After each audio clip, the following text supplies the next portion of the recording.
Good afternoon, students. Today is the third session of this chapter, that is physical quantities and measurement. Already 2 lectures of this chapter were posted, and there we discussed various physical quantities, their measurement of mass, measurement of temperature, measurement of area, and some physical quantities, their examples, fundamental quantities, derived quantities, what is beam balance and all about. And today a leftover topic, that is measurement of time and measurement of temperature, and how temperature is measured, how time is measured will be discussed, and the chapter will complete today with this session. So the first is your measurement of time. Measurement of time. Measurement of time. Now what is time? What is time? Time, every one of us know what is time, what is the importance of time in our everyday life. It is a essential part of our lives. All our daily activities, like getting up in the morning, or coming to school, or attending to classes, attending lectures, watching televisions, all are in this time bound. Clear? All these functions are actually controlled by times. Clear? Therefore the accurate measurement of this time is very necessary. The accurate measurement of this time is very necessary, and that's why we will measure time. This is the main concept why we will measure time, and there are definite methods by which we can measure time. It is actually the essential part of our daily life. So to measure time, there are various units. Number one is solar day. Number one is your solar day. This is one of the important units to measure time. One solar day, this is equals to 24 hours. Your next unit is hour. So 1 hour equals to 60 minutes. Next one, minute. 1 minute equal to 60 seconds. Next, so 1 solar day equals to 24 hours. 1 solar day equals to 24 hours, and 1 hour equal to 60 minutes. 1 minute equal to 60 seconds. So therefore we can write 1 solar day equals to 24 hours. So if we convert hours into second, that will be 24 into 60 into 60 second. That will equals to 86400 seconds. So we can say that 1 solar day means 24 hours as well as 86400 second. Next, day. Next unit is day, to measure time. So 7 days equals to 1 week. Next is year. Year equal to 365 days. If the year is non-leap year, that is 365 days. If the year is leap year, it will be equals to 366 days. So this is the another unit for measurement of time, that is year.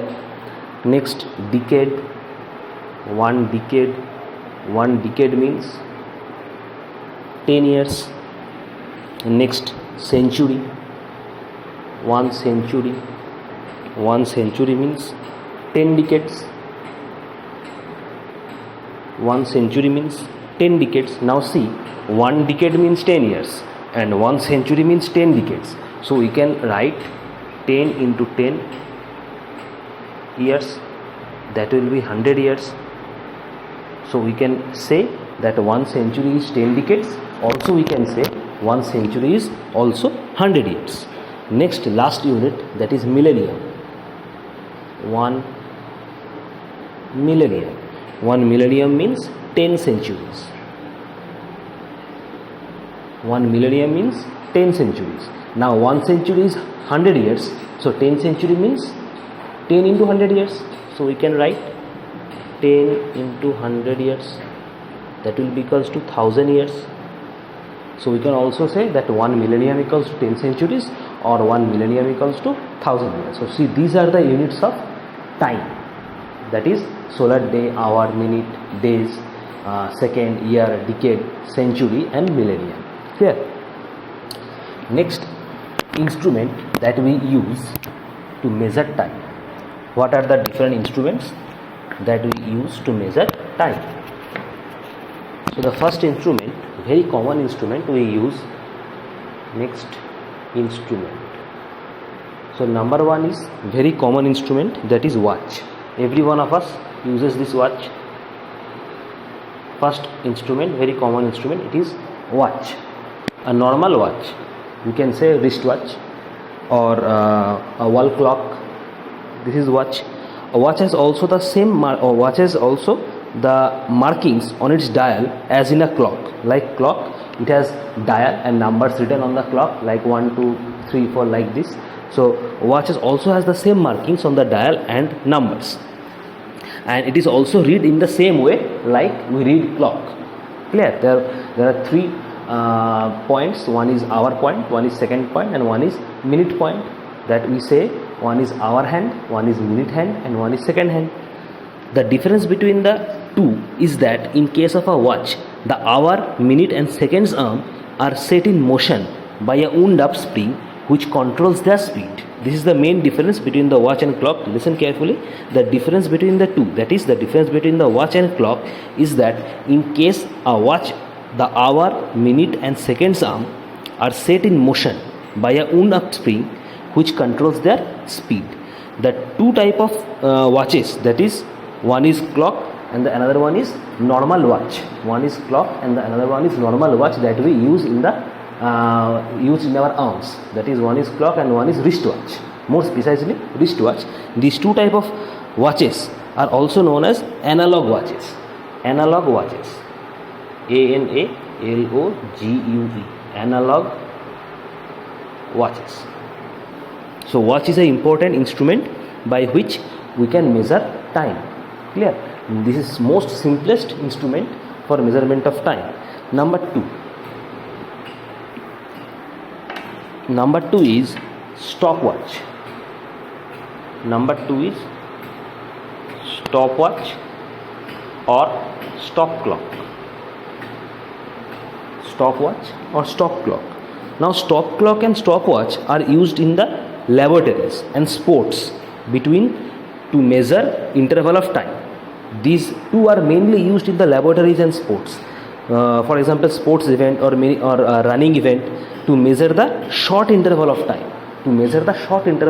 So just write it down. It is used in the laboratories and sport events to measure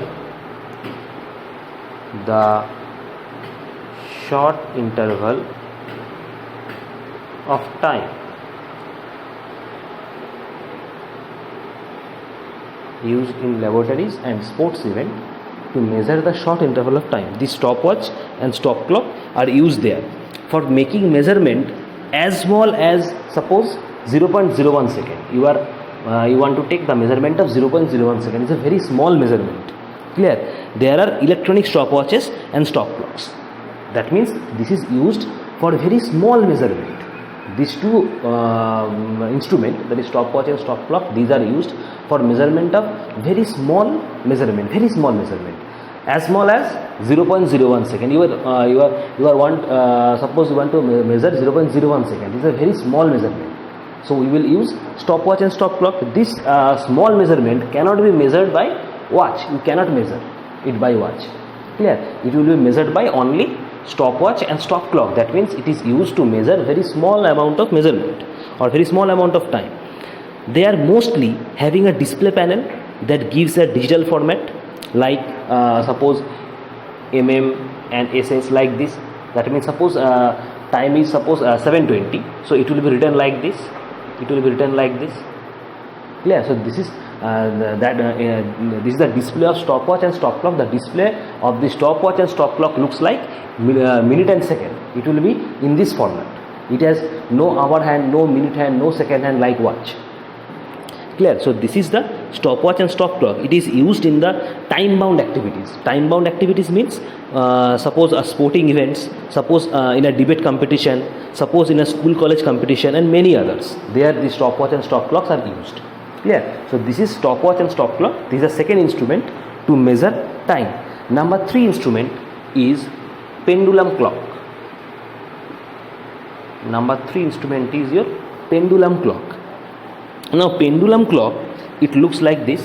There is a, suppose this is a dial pad, numbers are written like this, 1 2 3 dot dot dot. These are numbers are written like this in a normal watch, and there is a bob hanging from here. It is known as ball. It is actually a metallic ball. It is actually a metallic ball. Clear? It's called as bob, and the total system is called a pendulum clock. Total system is called a pendulum clock.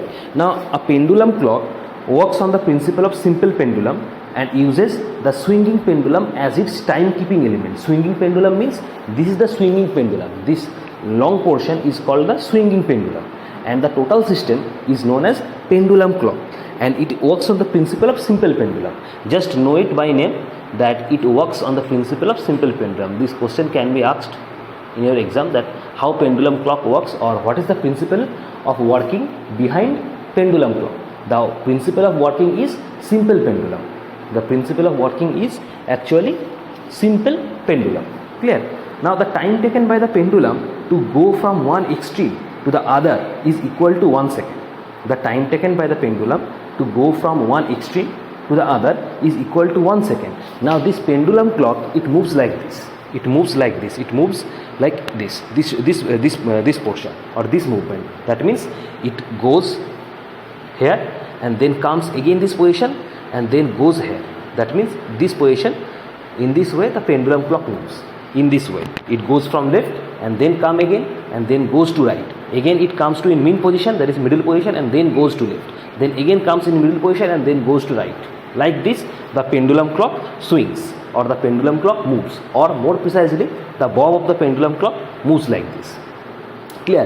And to go from one position to another position, that means suppose this is a position A, this is a position B, and this is a position C.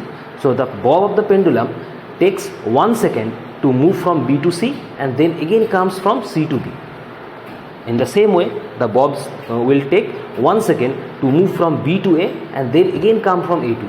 That means the time taken by bob from going to different position is same, and the time is fixed, that is 1 second. That means if the bob goes from B to C, it will take 1 second. If the bob comes from C to B, it will again take 1 second. Similarly, if the bob goes from B to A, it will take 1 second, and if the bob comes from A to B, it will again take 1 second. That means the time is fixed between these three positions. Clear? So in this way pendulum clock functions. The dial of the clock, that means this portion, the dial of the clock consists of 12 big markings which represent the hours. So like a normal clock or like a normal watch, this dial pad also contains same numbers, that is from 1 to 12, and there are all total 12 big markings which represent the hours, only hours, not minute or not second, which represent only hours. Clear? These markings are further subdivided into 5 smaller divisions. These markings are further subdivided by 5 smaller divisions. Like suppose there is a 12 number marking, and there is 1, there is 2, there is 3, like this. So between any two numbers there are all total 5 markings. That means 1 2 3 4 5. Between 1 and 2 also there are 5 markings. So 1 2 3 4 5. Between 2 and 3 also 5 markings are there. 1 2 3 4 5, like this. And it will be like this up to 11. This same pattern continues up to 11. So all total there are 60 markings. 12 into 5, total 60 markings are there, because all total 12 numbers and there are 5 markings between any two number. So total number is 12. And number of markings are 5 between any two number. That means total markings will be 12 into 5, that is 60. So total number of marking is 60. So this is the pendulum clock, how it functions. Clear? So these are the instruments we use to measurement of or to measure time. Next one is clock system.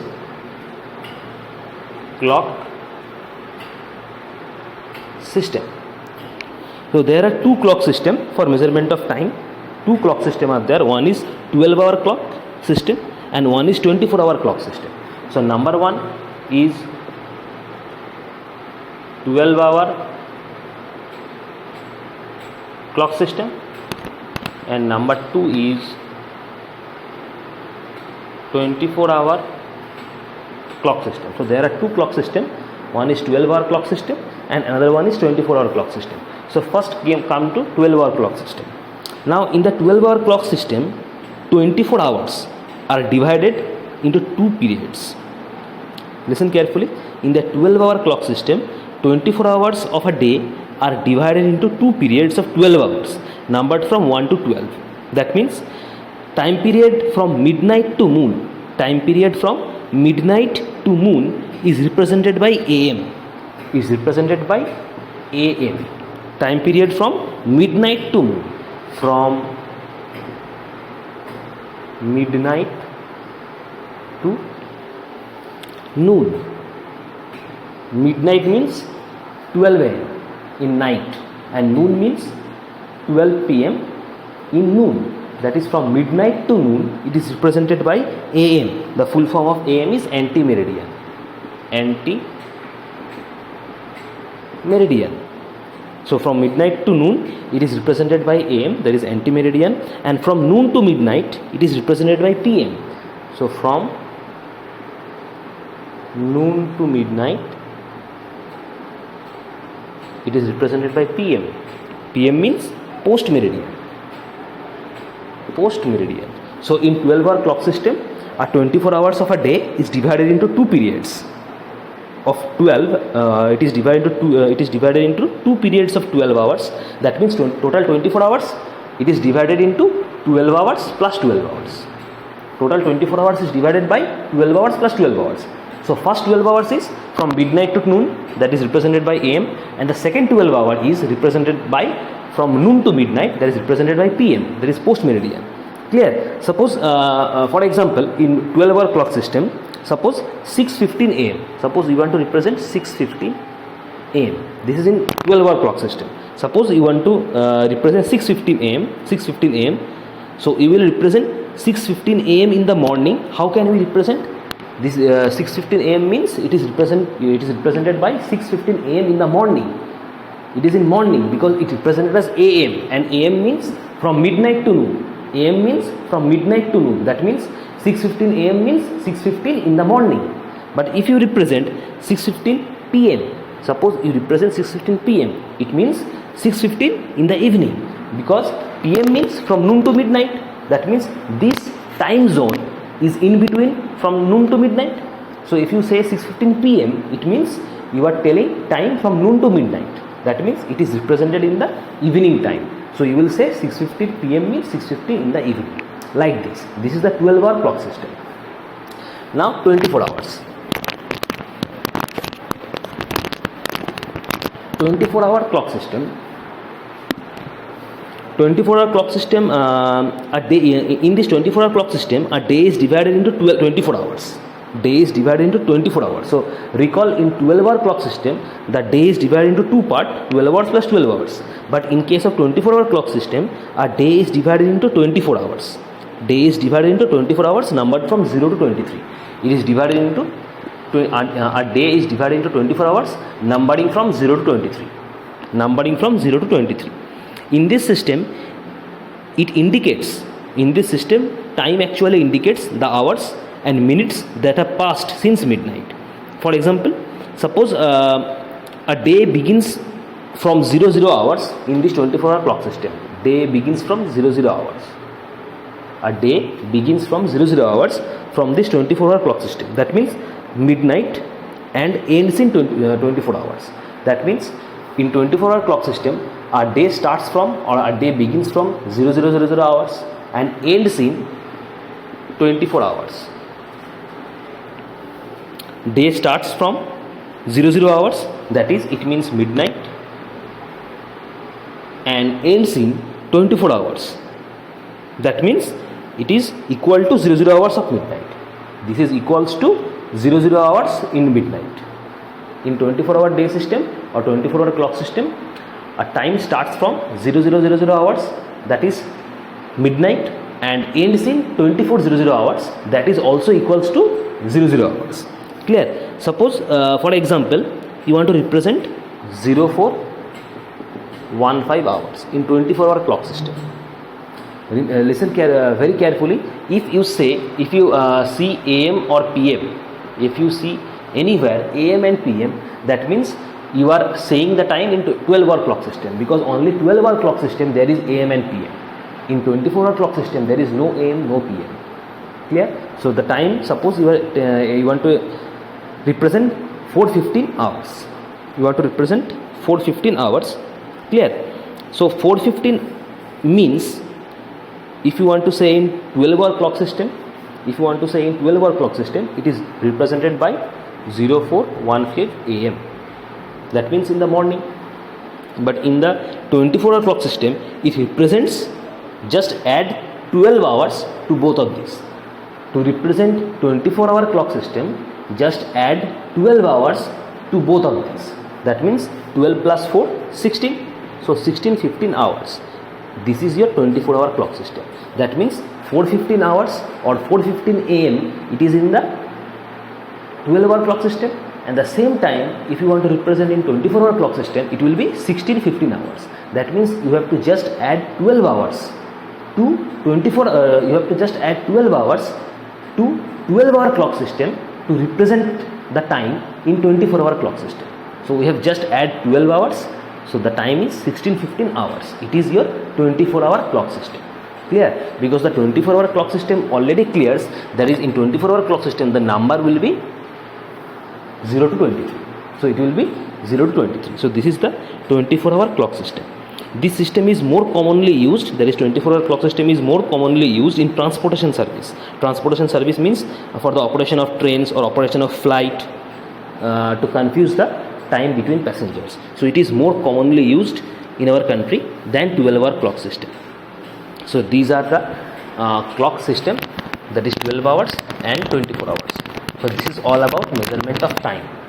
Next one, measurement of temperature. This is the last fundamental unit, that is measurement of temperature.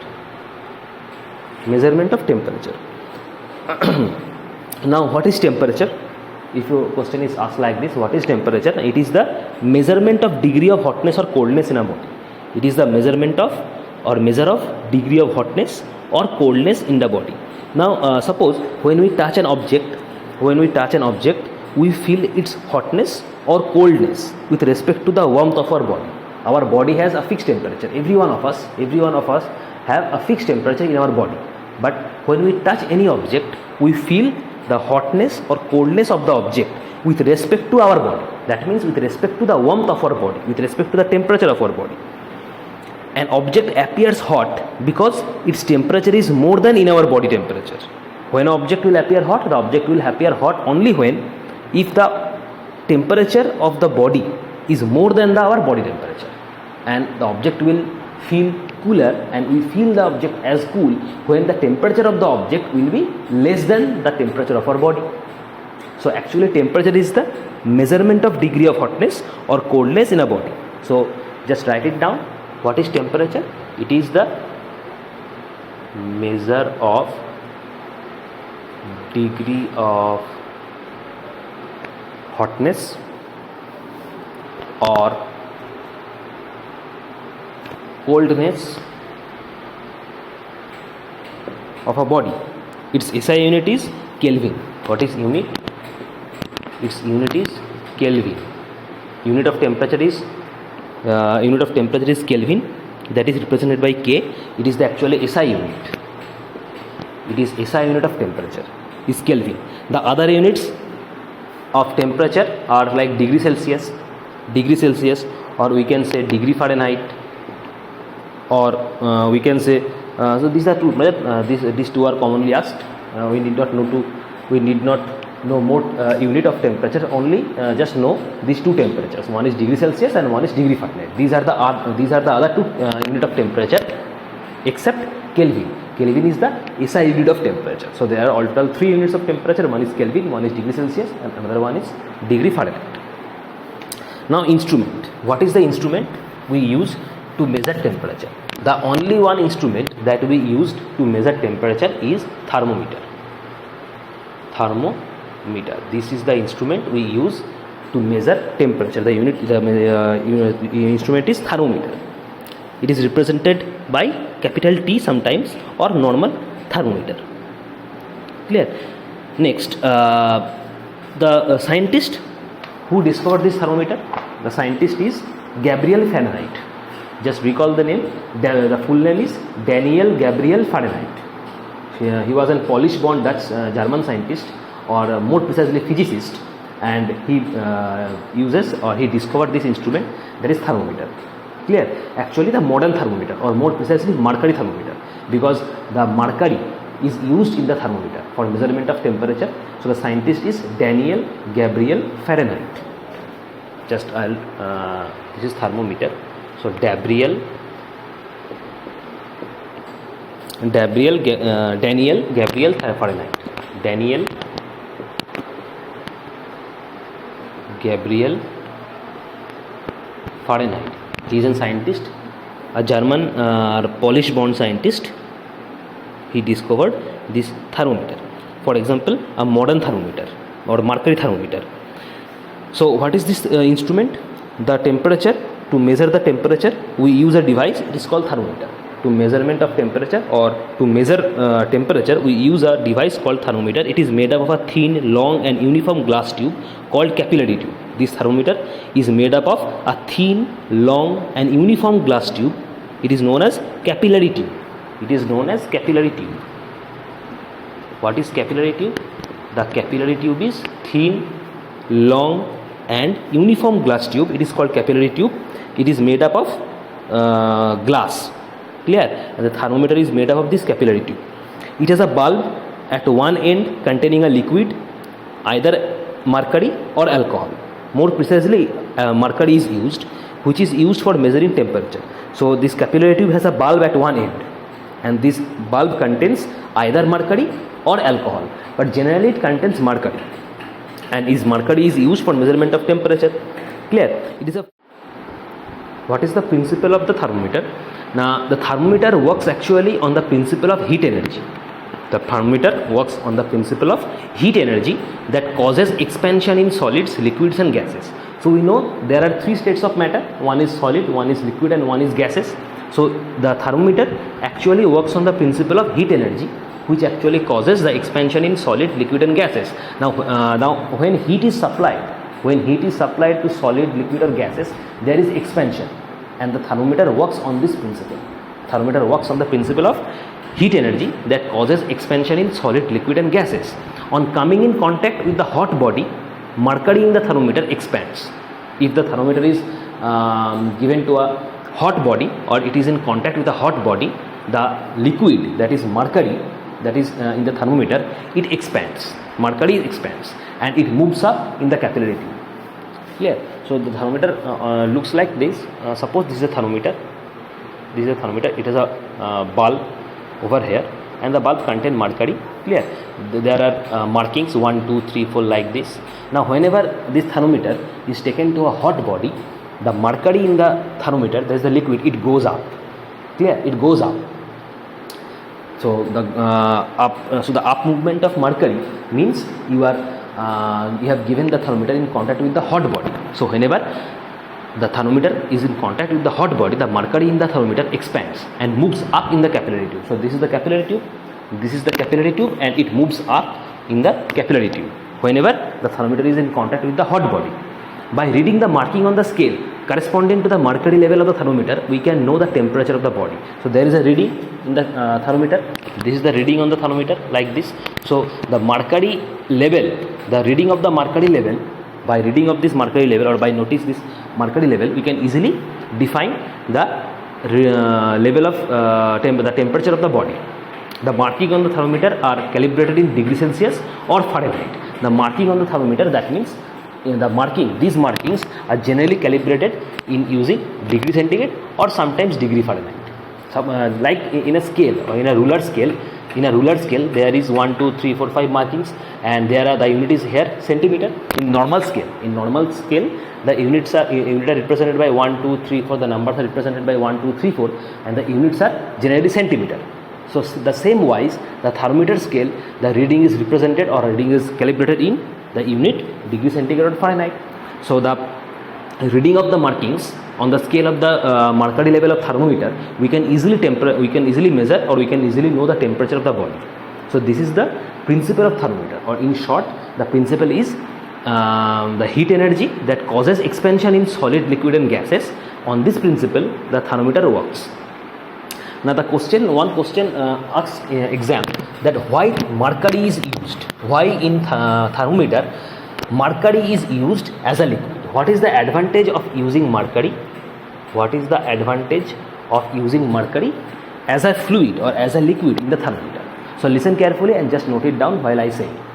So the first advantage is that mercury is easily visible through the glass. Mercury is easily visible through the glass as it is very shiny. The mercury is very shiny and very opaque. The mercury is very shiny and opaque. That means it can be easily visible through the glass tube. That's why it is used. As it is easily visible, so you can easily read the markings of the thermometer and easily know the temperature of the body by reading of the marking. So that means mercury is very easily available through the glass as it is opaque and shiny. This is the first advantage of using mercury in a thermometer fluid. Number second, mercury does not stick to the glass or wet it. Mercury does not stick to the glass or wet it. That means if you use water instead of mercury, the water will wet the mercury. That means it will wet the mercury. If you use water in place of mercury, it will wet the thermometer, because thermometer is made of glass tube. So if water is used, it will wet the glass tube of the thermometer. That means you cannot easily read the markings. That means for 1, 2, 3, 4, whatever be the markings, you cannot easily read those markings, because if you use water instead of mercury, water will wet the glass tube. So you cannot easily read the markings. But if mercury is used, it will not wet the glass tube. It will not wet the glass tube and does not stick to the glass tube, so that you can easily read the markings. So this is the second advantage of using mercury in thermometer. Number 3, mercury can be used over a wide range of temperature owing to its low freezing point and high boiling point. So this is very important, low freezing point and high boiling point. Mercury has low freezing point and high boiling point. Mercury has low freezing point and high boiling point. Freezing point, that is minus 39 degrees centigrade, and high boiling point like 357 degrees centigrade. So mercury has low freezing point and high boiling point. Due to this function, mercury can be used under a wide range of temperature. So this is the third advantage of using mercury in a thermometric fluid or in a thermometer. Last advantage is that mercury is a very good conductor of heat. Mercury is a very good conductor of heat, so it can easily absorb heat to attain the temperature. Mercury is a very good conductor of heat, so it can quickly absorb the heat to attain the temperature of the object. That is the advantage of, these are the advantage of using mercury in a thermometer. So this question is very important. This question is asked in your exam. What is the advantage? Write the advantage of using mercury in the thermometer. So these are the all total 4 advantages of using mercury in a thermometer. Now scale of thermometer. What is the scale of thermometer? Now generally 2 scales are used. The 2 scales are, one is the low fixed point and another one is upper fixed point. One is low fixed point and the another one is upper fixed point. 2 scales are used in thermometer. One is low fixed point and another one is upper fixed point. Usually the markings are done on a thermometer by taking into consideration 2 fixed temperature. The scale on a thermometer or markings on a thermometer are considered by 2 fixed reference of temperature. 2 fixed reference. These 2 fixed reference is known as, one is low fixed temperature and the another one is upper fixed temperature. Clear? Generally Celsius, Fahrenheit and Kelvin scales are used in thermometer. The units of temperature are, there are 3 temperature units. One is Kelvin, one is Celsius and the another one is Fahrenheit. So degree Celsius, degree Fahrenheit and Kelvin, these are the 3 scales used in the thermometer. So number 1 scale is degree Celsius scale, number 2 scale is Fahrenheit scale and number 3 is Kelvin scale. These 3 scales are used in thermometer. Clear? Now in Celsius scale, this data just write it down. In Celsius scale, in Celsius scale, so there was two fixed point, one is low fixed point and one is upper fixed point, lower fixed point and upper fixed point. So in Celsius scale, lower fixed point is 0 degree centigrade. This is the lower fixed point, lower, and this is the upper. So in Celsius scale, lower fixed point is 0 degree centigrade, which is the melting point of ice. This is the melting point of ice, and the upper fixed point is 100 degree centigrade. Upper fixed point is 100 degree centigrade, which is the boiling point of water. So in Celsius scale, lower fixed point is 0 degree centigrade, upper fixed point is 100 degree centigrade. 0 degree centigrade is the melting point of water, 100 degree centigrade is the boiling point of water. And the scale between these two fixed point is equally divided into 100 equal parts. The Celsius scale is divided actually 100 equal parts of 1 degree C each.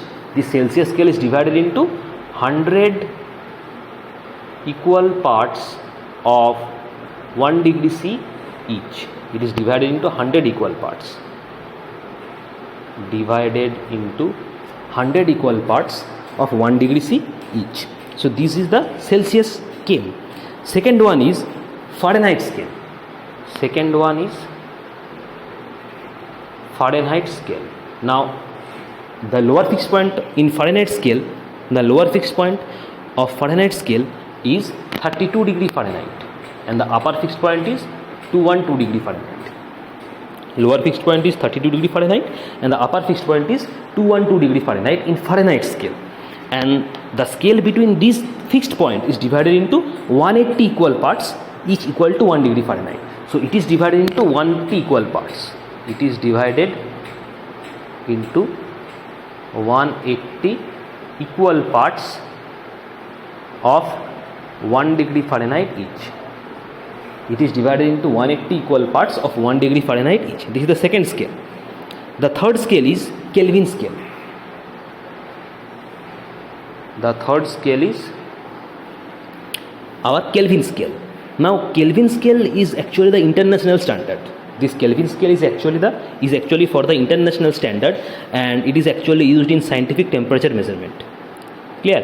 Now it is related, that means for the Kelvin scale is related to the Celsius scale, as the difference between the freezing point and boiling point of water is 100 degree centigrade in each scale. Now the ice melts as 0 degree centigrade. Ice melts at 0 degree centigrade. So the lower fixed point of Kelvin scale is 273 Kelvin. Just add 273 to Celsius scale. Just add 273 to Celsius scale to get the lower fixed point. That is, if we add 273 to 0 degree, that means 273 plus 0, we will get 273. So 273 Kelvin is the lower fixed point of Kelvin scale. As simple as this is the lower fixed point, then just add 273 to this 100, that is upper fixed point of Celsius scale. So whenever we add 273 to 100, this will gives you 373 Kelvin. This is the upper fixed point of the Kelvin scale. That means the lower fixed point is 273 K, which is equal to 0 degree centigrade in Celsius scale, and the upper fixed point is 373 K, which is 100 degree centigrade in Celsius scale. That means there is a relationship between Celsius scale and Kelvin scale. If you add 273 to Celsius scale, you will achieve in Kelvin scale.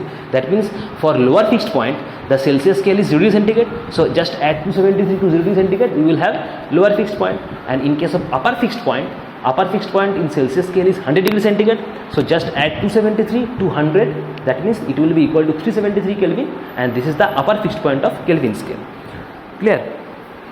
So these are the lower fixed point and upper fixed point of different scale. 3 scales: Celsius scale, Kelvin scale and Fahrenheit scale. Now types of thermometer. What are the different types of thermometer are used? Types of thermometer. Number one is clinical thermometer. Number one is clinical thermometer, and number 2 laboratory thermometer. Number 1 is clinical thermometer and number 2 is laboratory thermometer. Now clinical thermometer is used in the motion of the body temperature of human. The clinical thermometer is used to motion the body temperature of the human, and that is why it is also called doctor thermometer. This clinical thermometer has another name. It is called doctor's thermometer. Doctor's thermometer. Why it is called doctor thermometer? Because clinical thermometer is used to motion the body of the temperature of human. Clinical thermometer is used to motion the body temperature of humans. That is why it is called clinical thermometer, is sometimes called as doctor's thermometer. Clear? What is the temperature range of this clinical thermometer? The question is asked. What is the temperature range of this clinical thermometer? The temperature range is from 35 degrees centigrade to 42 degrees centigrade. This is the temperature range of clinical thermometer, from 35 degrees centigrade to 42 degrees centigrade. This is the temperature range of clinical thermometer or doctor's thermometer, because the body temperature of human, the normal body temperature of human is 37 degrees centigrade. Just know this value. This 37 degrees centigrade temperature is the normal body temperature of human beings. Just note it down. This 37 degrees C temperature or 37 degrees centigrade temperature is the normal body temperature of human beings, and clinical thermometer is used to measure the body temperature of humans. That means its temperature range is set from 35 degrees centigrade to 42 degrees centigrade. Clear? This is the temperature range of clinical thermometer. Next one, laboratory thermometer. A laboratory thermometer means it is used in the laboratory. So like clinical thermometer, it has also a temperature range. This question is asked in the question. What is the range of clinical thermometer, the temperature range, write the temperature range of laboratory thermometer. So write like the clinical thermometer, laboratory thermometer also has temperature range. Its temperature range is, just note it down, minus 10 degrees centigrade to 110 degrees centigrade. It is the temperature range of laboratory thermometer. That is from minus 10 degrees centigrade to 110 degrees centigrade. It is the temperature range of laboratory thermometer, and as the name already says, laboratory thermometer, that means it is used in the laboratory for various experiment. Clear? Now there is a question, short question that sometimes can be asked in the exam. The question is, what are the precautions we have to observe while measuring temperature with the laboratory thermometer? The question is, what are the precautions we have to observe while measuring temperature with this laboratory thermometer? So number one precaution is, a laboratory thermometer should always be kept upright. A laboratory thermometer should be kept upright and not tilted. Upright means it will always be kept a straight position. Suppose this is the laboratory thermometer, it will be always kept in straight position or upright position, not like this. That means not like this. This is the tilted position. So we hold the laboratory thermometer like this. Not like this or this. We will hold the laboratory thermometer like this. This is the upright position or straight position, and this is the tilted position. So the correct position of laboratory thermometer is to hold like this. That is straight position, not like this. Clear? This is the first precaution. Number two, the bulb of the thermometer should always be properly dipped in the substance whose temperature is to be measured.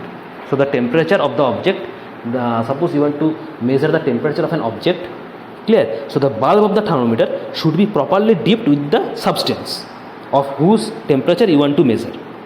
This is the second condition. The bulb should be well dipped with the liquid whose temperature you want to measure. This is the second precaution.